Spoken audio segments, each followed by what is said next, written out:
Hello, in this video I'm gonna show you how to use the flashlight on your iPhone Air. To use the flashlight or torch, you can do it in a few different methods.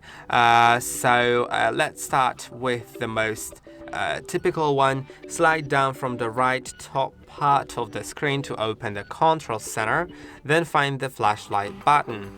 If you don't have it, you can click on plus in top left corner, then add a control. Now find torch, click on it and add it. I already have it, so I'm gonna remove the second one. And now I can simply click on the torch and it shows something like this at the top. And now it's still there. It's always there on the dynamic island until I disable the flashlight. And you can see the flashlight went off. But now if I want to, I can change the intensity of the flashlight, and you can see it does indeed change. So I think that's a really good feature. And if I turn it all the way down, it's gonna just turn off.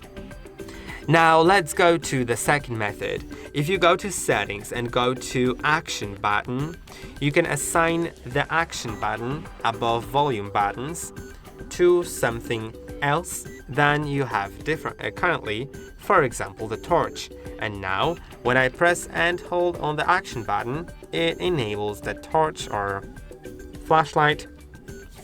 And the last method is going to your lock screen and finding this torch button, pressing and holding on it, and it also does that.